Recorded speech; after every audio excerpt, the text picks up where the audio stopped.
ఓం శాంతి. స్వయాన్ని ఆత్మగా భావిస్తూ ఆత్మ సోదరునితో మాట్లాడండి. ఇటువంటి దృష్టిని పక్కా చేసుకున్నట్లయితే భూతాలు ప్రవేశించవు. ఎప్పుడైనా ఎవరిలోనైనా భూతాన్ని చూస్తే వారి నుండి పక్కకు తప్పుకోండి.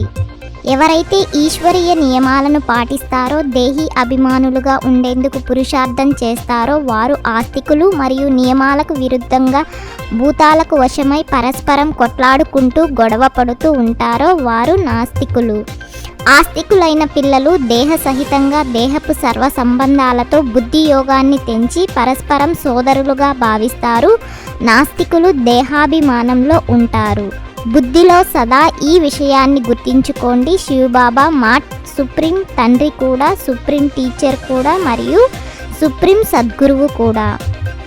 స్వయాన్ని ఆత్మగా భావించండి, ఇతరులను కూడా ఆత్మిక దృష్టితో చూడండి అని తండ్రి ఎంతగా చెప్తూ ఉంటారు. కానీ ఆ దృష్టి నిలవదు.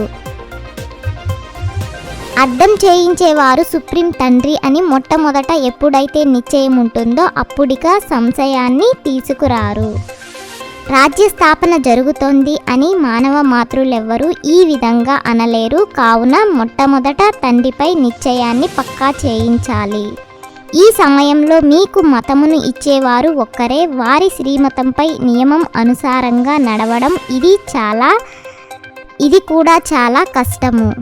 మాకు తండ్రిపై ప్రేమ ఉంది అని ఎంతగా అన్నా కానీ ఈశ్వరీయ నియమానికి విరుద్ధంగా మాట్లాడినట్లయితే వారిని రావణ సాంప్రదాయం వారిగా భావించాలి. పిల్లలకు ఎంతో సంతోషము ఉండాలి. మృత్యులోకము నుండి అమరలోకంలోకి వెళ్తున్నారు. విద్యార్థి జీవితం అత్యుత్తమమైనది. డ్రామా ప్లాన్ అనుసారంగా ఎవరైతే మీ వద్దకు వస్తారో వారికి బూబు చేస్తారు. అప్పుడు వారిలో కూడా కొందరు అపరిపక్వముగా అవుతారు, కొందరు కుళ్ళిపోతారు. భగవంతుడు స్వర్గస్థాపన చేసే సేవనేదైతే చేస్తారో అందులో మీరు సహాయం చేస్తారు.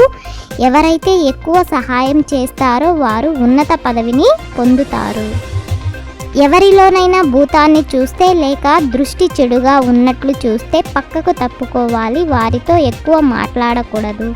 మీరు ఆ తండ్రికి సహాయకులు. ఆ తండ్రి లేకపోతే మీరు ఏమీ చేయలేరు. మీరు ఇప్పుడు పైసకు కొరగాని వారి నుండి ఎంతో విలువైన వారిగా అవుతున్నారు.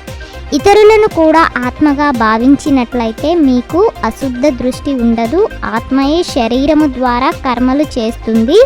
నేను ఆత్మను, వీరు ఆత్మ అన్నది పక్కా చేసుకోవాలి.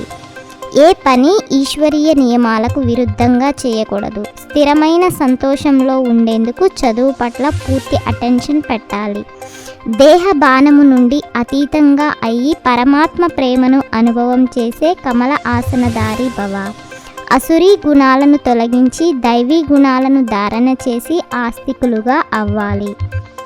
నిశ్చయము మరియు నశ ఆధారంతో ప్రతి పరిస్థితిపై విజయాన్ని ప్రాప్తి చేసుకునే సిద్ధి స్వరూప భవ. నిమిత్తముగా అయ్యి యథార్థ పాత్రను అభినయించినట్లయితే సర్వుల సహాయము లభిస్తూ ఉంటుంది. ఓం శాంతి. ఈ 21 పాయింట్లను 21 జన్మల కోసం ధారణ చేసి లైక్ చేసి షేర్ చేసి తప్పకుండా సబ్స్క్రైబ్ చేయండి.